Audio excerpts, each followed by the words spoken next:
வணக்கம் நண்பர்களே. இன்னைக்கு பாருங்க, என்னோட பிள்ளைங்களை பார்த்தீங்கன்னா இங்கிலீஷ் கிளாஸு, ஹிந்தி கிளாஸ்லாம் சொல்லிட்டு இருக்கிறேன். இது வந்து பார்த்தீங்கன்னா என்னுடைய நண்பர் ஒருத்தர் பார்த்தீங்கன்னா என்னை பார்த்து கேள்வி கேட்குறாரு. என்ன கேட்குறாரு? ஏன் அவனுக்கு தமிழ் மேலே பற்று இல்லையா அப்படின்னு சொல்லி கேட்குறாரு.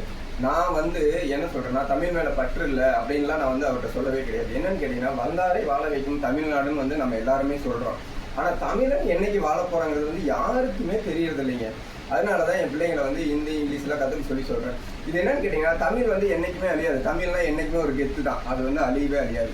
ஆனால் வந்து தமிழ் வந்து என்னன்னு கேட்டிங்கன்னா வச்சுங்களேன், தமிழ் கற்றுக்கிட்டு நம்ம வெளி மாநிலங்களுக்கு போய் இன்றைக்கி ஒரு சின்ன ஒரு பிஸ்னஸ் மேன் எடுத்துக்கங்க. நீங்கள் அவன் வந்து வெளி மாநிலங்களுக்கு போய் ஏதோ ஒரு பொருள் வாங்கணும், ஏதாச்சும் ஒன்று பண்ணணும்னா கூட அவன் வந்து ரொம்ப சிரமப்படுறான்.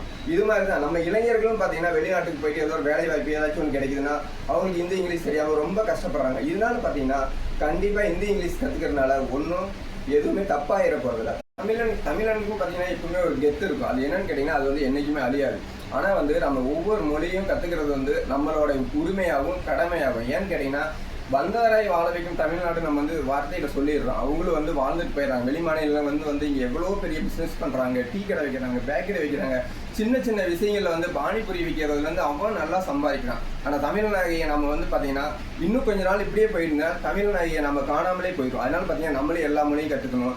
நம்ம வந்து தமிழ்நாட்டில் நம்ம என்னென்ன பண்ண முடியுமோ, என்ன பிஸ்னஸ் பண்ண முடியுமோ எல்லாத்தையும் நம்ம உருவாக்கி தமிழன் தான் நம்ம தமிழ்நாட்டில் வந்து ஆளணும். மற்றவர்கள் வந்து அப்புறமா தான் இருக்கணும். ஆனால் இப்போ வந்து ஏற்கு மாறாக தான் நடந்துகிட்டு இருக்கு. இந்த மாதிரி வந்து இருக்கவே கூடாது. தமிழனுக்கு முக்கியத்துவம் கொடுக்கணும். தமிழன் இதுக்கு என்ன ஒரே காரணம் என்னன்னு கேட்டிங்கன்னா, அவன் தமிழை தவிர வேறு எதையும் கற்றுக்கிறது இல்லை. ஆனால் அவன் வந்து எல்லாமே கற்றுக்கணும். ஹிந்தி, இங்கிலீஷ் எல்லாமே கற்றுக்கிட்டு எல்லா நாட்டுக்கும் போனாலும் அவன் வந்து தலை நிமிர்ந்து கெத்தாக இருக்கணும். அதுதான் தமிழனோட இது. இந்த வீடியோ பிடிச்சிருந்தா எல்லாத்துக்கும் ஷேர் பண்ணுங்கள், மிஸ் பண்ணிடாதீங்க. ஒவ்வொரு விஷயமும் வந்து இதில் வந்து தமிழனுக்கு உண்டான தேவையான வீடியோ மெசேஜ் வந்து எல்லாமே தமிழனுக்கு தேவையான மெசேஜாக இருக்கும்.